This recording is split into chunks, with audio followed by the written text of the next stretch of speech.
Hi guys, Jeremy Miner, technical agronomist for Channel Seeds in Southeast Iowa. And yes, some planters were actually able to get into the field this week, and that is amazing. A majority of that was soybeans, but there was some corn that went in the ground as well. So with corn, we start using terms like heat units, growing degree days, growing degree units, GDDs, GDUs.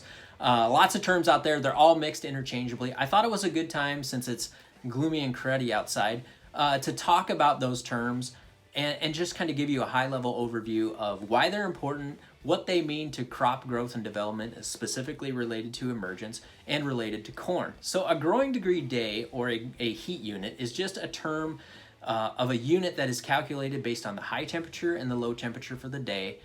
And it's used to show the development or understand the development of certain crops and insect pests throughout the growing season.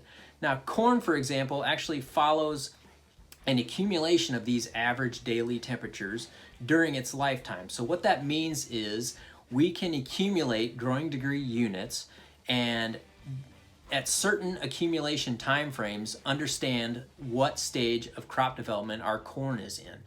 But we have to get started first, right? So now we're talking about emergence, and it usually takes about 110 and probably closer to 120 GDUs, or growing degree units, for corn to actually emerge. So I just want to show you just some of the terms, some of the calculations, and give you actually some good stuff, some resources on where to go to find these accumulations and how you can use them to your benefit to follow corn growth stage throughout the growing season. So let's take a look.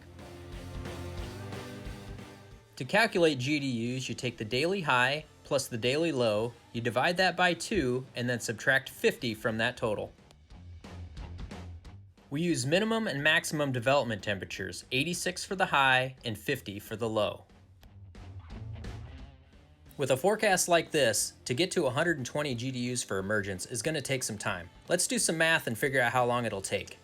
Remember, we have minimum development temperatures, so when the lows get below 50, we have to use 50. And on this day, for calculation, we come up with 7.5 GDUs collected. If the temperature stayed like that, it would take 16 days in order to reach emergence after planting. Doing the math for the coldest day in this forecast, we only calculate 2.5 GDUs collected for the day. If temperatures were to stay like that, it would take over a month for these seedlings to emerge.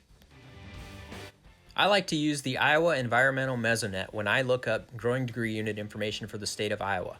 You can search for and look for totals across the state for the entire month, or you can also go back and click on running totals that start from January 1st of the current crop year.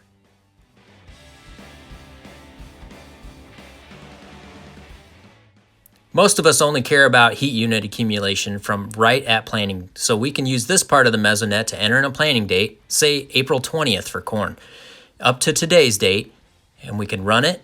And here is the total accumulation of GDUs across different weather stations in the state of Iowa. As we get later into the growing season, customers do get concerned about planting fuller season products and being able to reach relative maturity and beat a frost. I use this website, Useful to Usable, to create a GDU graph. When you enter in your planting date, your GDU information, which can be collected from your product guide, you can enter that information in and even compare to previous growing seasons. Once you click Run, a graph will form, and this is what shows up. You can see your estimated silking date and GDU values here, your estimated black layer date, the actual black layer date estimation, and the earliest frost date. This will help you determine whether or not a full season variety will make it to harvest. When factoring in soil temperatures and their impact on emergence, I use this as a guideline. If soil temperatures are in the 40s, 50s, or 60s, it could take anywhere from 3, 2, or 1 week for seedlings to emerge. So no matter what you call them, GDDs, GDUs, heat units, whatever, they are important. And right now we're using them to help us determine how long it's going to take for our corn seedlings to get out of the ground.